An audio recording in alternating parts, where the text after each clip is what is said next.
Tuesday morning, March 24th, 2026. Buddha Dhamma, compiled by Somdet Prat Buddha Gosa Charya. English name, P.A. Payuto. We're in chapter 18.6, read in parts. Today is part 3, from page 1849 to page 1859. 18.6 G. Receiving a meditation technique suitable to one's disposition. In the middle of page 1849, receiving meditation technique suitable to one's disposition. To begin, let us take a closer look at the meaning of the Pali terms. Kammatthana. Kammatthana in Pali language meaning meditation technique. And Chariya meaning disposition. Kammatthana literally means the foundation for mental activity, or that which facilitates mental activity. Technically, it means something used as an object for developing concentration, means of training the mind, or methods for inducing concentration. In layman's terms, it is a focus for the mind. A focus for sati, meaning mindfulness. When the mind has such a focus, it is serious, engaged so that, but is also calm and tranquil. It does not deviate or run out of control. It is not distracted or disturbed. The term kammatthana refers to the object of attention, inducing, allowing, invoking concentration, or to anything that is the focus of the mind. And it helps establishes ikata, one-pointedness, in the quickest and most suitable way. Now, the commentaries describe 40 kinds of meditation techniques. Kasina meditations, or concentration objects inducing concentration. This is the way of using external objects for unifying the mind. There are 10 such objects. Buddha kasina. These are the 4 great elements.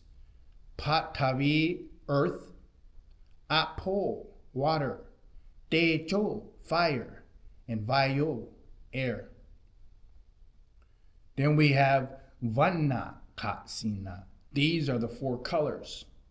Nila, green. Pita, yellow. Lohita, red. And Otata, white. We have concentration on light, aloka, or concentration on space, akasa, parichanakasa. With these 10 meditation concentration objects, it is possible to use either objects found naturally in the nature or objects designed specifically for such an exercise. The latter is more common. The 10 meditations on foulness, asupa, to contemplate a corpse in 10 stages of its decay, beginning with a bloated corpse and ending with a bare skeleton. The 10 recollections, anusati, virtuous objects of attention which should be frequently called to mind.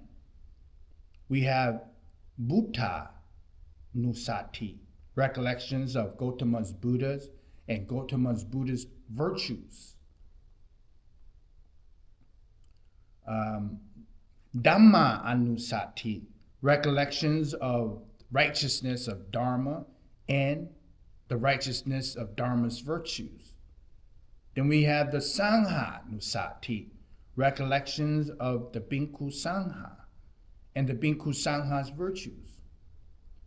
Sila Nusati, recollections of virtuous conduct to reflect on one's own pure moral conduct. Saka Nusati, recollections of generosity to reflect on the gifts one has donated and to recognize one's own virtuous qualities of generosity and renunciation.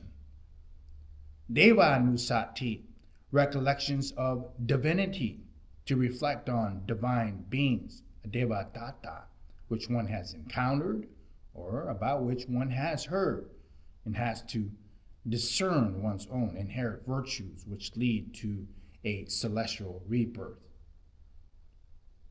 Marana Nusati, recollection on death to reflect on one's own inescapable morality.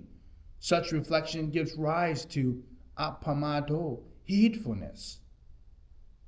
Kaya Gata Sati, recollection of the body, mindfulness of the body, to reflect on the body and to see that it is comprised of various organs, notably the 32 parts which are unclean, unattractive, and loathsome. This recollection leads to the knowledge of true nature of the body and prevents infatuation with it. Anapanasati, mindfulness of the in and out breath. Upasamanusati, recollections on peace, recollection on nibbida, to reflect on the attributes of nibbida and the state free from agitations, defilement, and dukkha, suffering.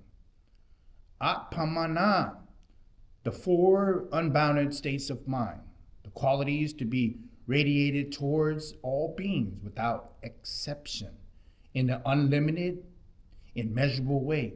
Most often, these states are known as the four divine abidings, Brahma Vihara, Metta, Pununa, Upeka,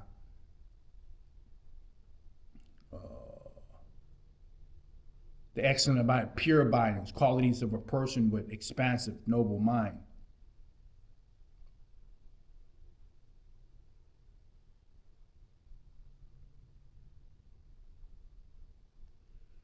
We have metta, which is loving kindness, well-wishing, well-wishing friendliness, the desire for all beings to experience happiness. Karuna, compassion, the desire to help others to be free from suffering.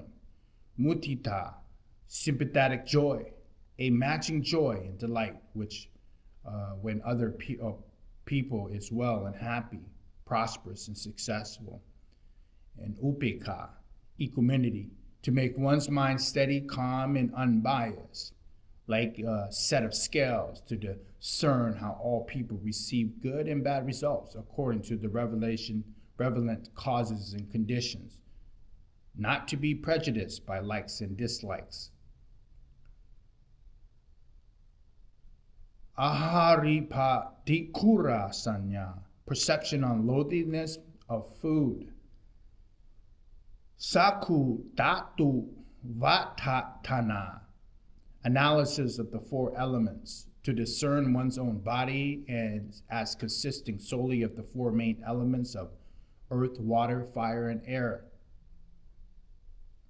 Arupa, four absorptions of formless sphere, to take one of the formless states that one has the object of attention.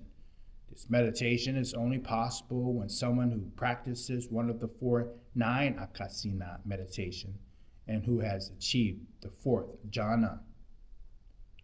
To focus on the infinite space, akasa cha yatana, which is achieved by withdrawing attention from kasina objects one by one. To focus on infinite consciousness, vijnana ayatana, to stop paying attention to space, instead to pay attention to the consciousness which pervades space. To focus on the fears of nothingness, akinchaya yatana, setting aside consciousness as the object of attention. To enter the state of neither perception nor non-perception, neva sanya na sanyatana, by ceasing the focus even on the sphere of nothingness. Occasionally, you see, as aforementioned, meditation techniques are classified into groups. Concentration meditation applicable to all students. Sapataka kamatana, beneficial to all situations. Concentration meditation which all people should practice regularly. That is, metta, loving kindness, the recollections of death, maranasati, occasionally the contemplation of foulness, asupa sanya. The second group is concentration meditation requiring supervision, parihariya kamatana, meditation suitable to the individual's unique disposition. When one undertakes such a meditation technique, one needs to continually safeguard it so that it acts as the foundation for higher levels of spiritual practice. The commentary's example states that these 40 meditation techniques are distinguished by how suitable they are for different individuals. People should select a technique appropriate to their character and inclination, referred to here as chariya, disposition. If one chooses an appropriate technique, meditation practice will be swift and successful. If one chooses an inappropriate technique, practice may be slow and ineffective. Disposition literally means, or chariya, disposition literally means ordinary behavior. It refers to a person's normal temperament, underlying character, and proclivities. The terms charita, character, demeanor, is used in reference to a person who possesses such behavior and temperament. A person whose behavior is dictated by greed, for example, is labeled as having a greedy character, raja charita. There are 6 major character types. Raja charita, people whose normal behavior is governed by greed, whose temperament is predominantly greedy, who incline towards beauty and elegance. Such people should use the counter meditation on foulness, asupa, as the recollection of the body. Kaya kata sati. And we have dosa charita, peoples whose normal behavior is governed by anger, whose temperament is predominantly angry, who are acutely hot-headed and irritable. The appropriate meditation technique for such people is metta, loving kindness, and including other 3 pure bindings, Brahma Viharas. Also apt are the Akina meditation, especially those using colors, Vanya Kasina. The third is Moha Charita, people whose normal behavior is governed by delusion, whose temperament is predominantly deluded, who are primarily influenced by ignorance, listlessness, confusion, and credulity. Such people believe whatever they are told by others. This tendency should be rectified through study, inquiry, listening to the righteous Dharma discussion, or living with a teacher. A supportive meditation is mindfulness of breathing. Sata charita, people whose normal behavior is governed by faith, whose temperament is predominantly devout, who are primarily influenced by inspiration, delight, and devotion. Such people should be directed towards truly noble things, towards meaningful reflections. For the example of recollection on the virtue of the Taratanatai, the triple gem comprising of the Buddha, the Dharma, the Sangha, and their own moral rectitude. Also suitable are the first 6 of the 10 recollection, Anusati, Buddhi Charita, or Nana Charita, peoples whose normal behavior is governed by knowledge, who are predominantly inclined towards contemplation and discernment of truth. These people should be encouraged to engage in reflection on the nature or on the virtue with increased wisdom. The example is to reflect on the Titlakana, the 3 characteristics. Appropriate meditation techniques include recollection on death, recollection on peace, analysis of the 4 elements, and the perception of loneliness of food.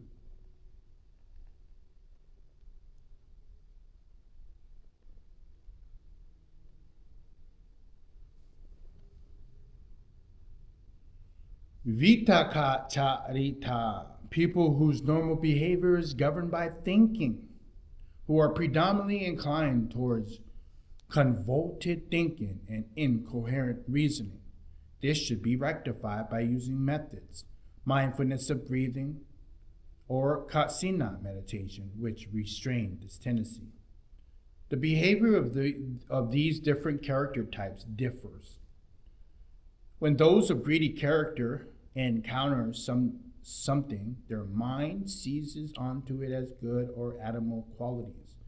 They are impressed by these qualities and overlook any faults. The mind of an angry character type, on the other hand, collides with any minor fault or deficiency. Even if the object at hand possesses good qualities, they get caught up in aversion before considering the merits of the objects.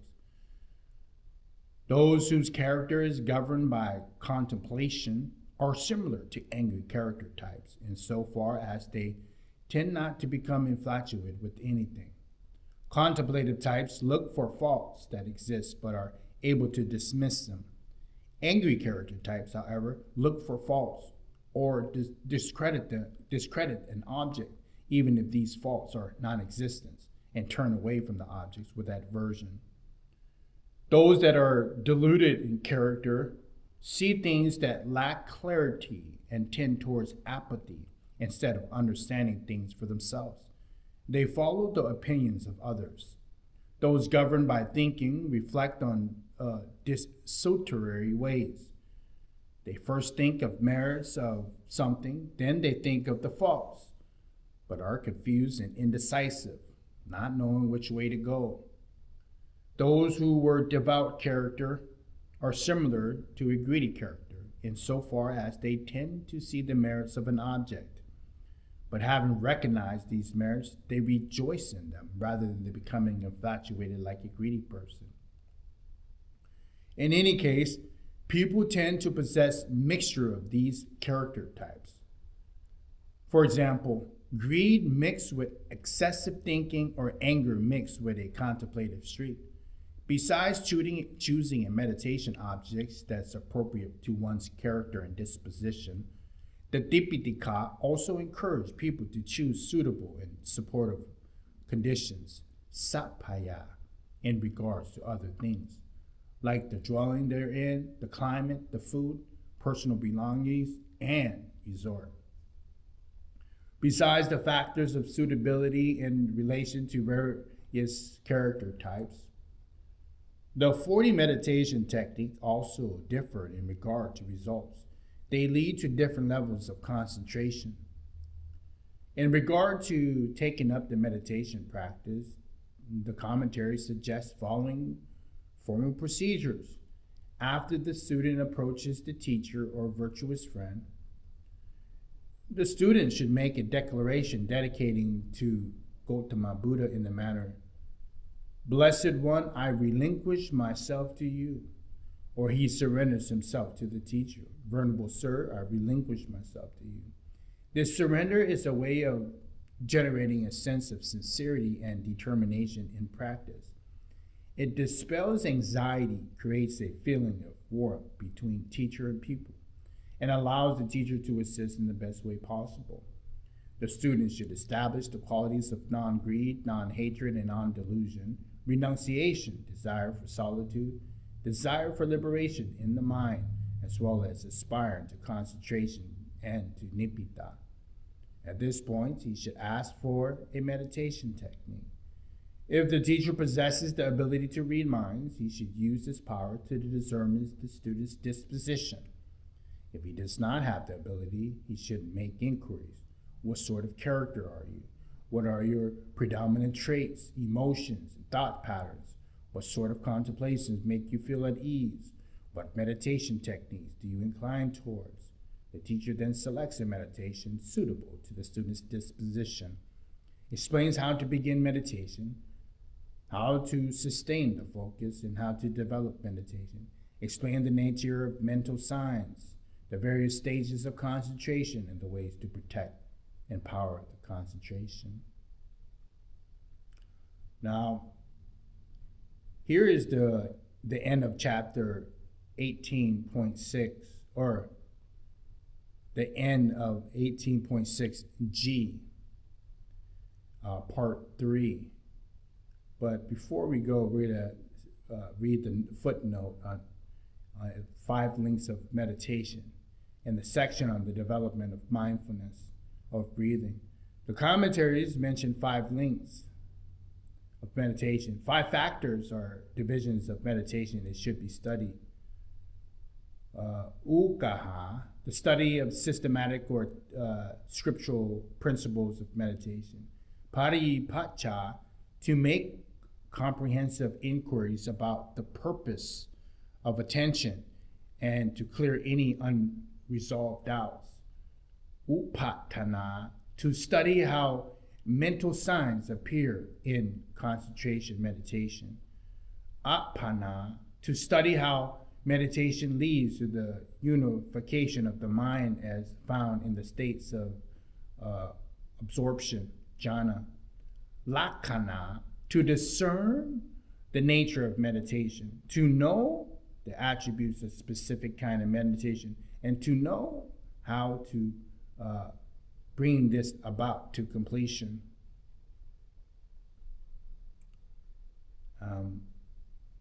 We will pick up on part 4 and 18.6H, finding a fixed abode. Buddha Dhamma.